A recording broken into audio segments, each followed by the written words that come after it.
Hello, this is Craig Lane with Health Alchemy YouTube channel, here to help you in another series of videos. This is a sequence that mainly new clients and people that would like to put together a program for themselves can use, and this is sort of a starting point. We're calling it Finding Your Optimal Meal, and it's based in the system of metabolic typing, William Walcott's book. So why would you want to watch this and learn this?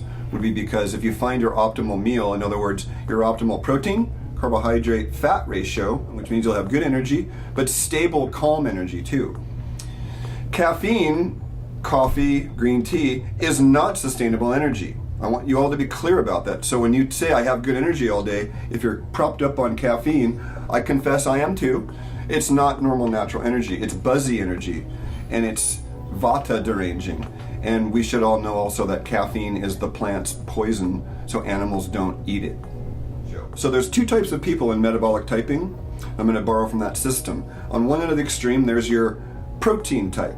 That's what we hear about as the paleo people. These people, proven metabolically, burn energy from protein and fat more efficiently than carbohydrates. Not only that, but they burn what's called a high purine, P-U-R-I-N-E, a high purine protein, which is your dark meat, poultry, your organ meats, your red dark meats, including fish.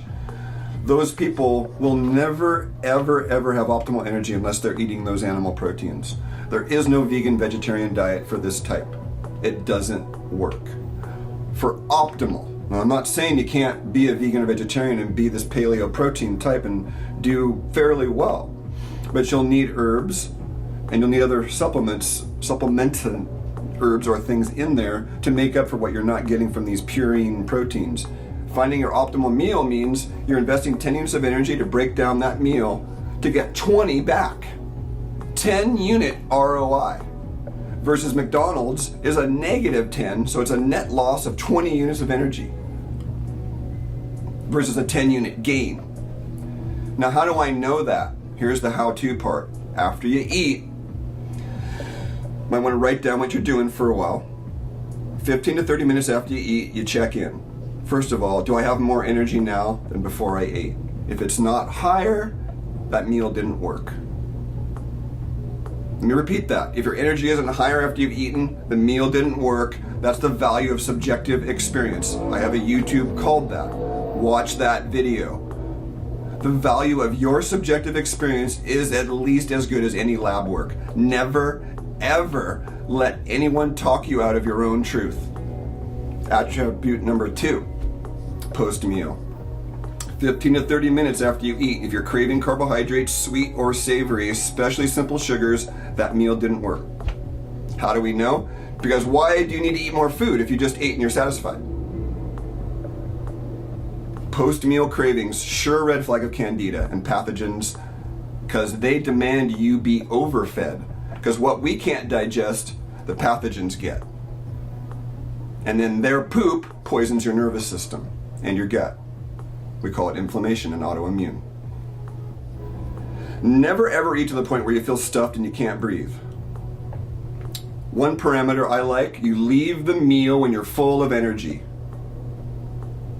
Sometimes for me, that's only a fourth of the way through the meal. It literally doesn't make sense, but I get up, put my meal in a little doggy bag, and eat the rest later. Third attribute, and final, to keep it simple, post-meal, check in with your emotional mental clarity. I don't know how many times I hear about brain fog with people with digestive problems. If the gut brain's congested, it's going to be up here. So, you shouldn't have buzzy energy also, which is why caffeine is disqualified here. Caffeine will lower your cravings and give you energy, right? Post-drinking it? But it's not clean, sustainable energy because it's not grounded. It's not clear. It's buzzy and electric. It's learning to feel, folks. Get out of the thinker and drop down and feel your life more. This is how we find our optimal meal ratio. Post-meal subjective experience. It's gold, folks. There isn't one person out of the hundreds in the last 3 years that hasn't been happy that's made the effort. This is Craig Lane with Health Alchemy YouTube channel signing off with pure gold.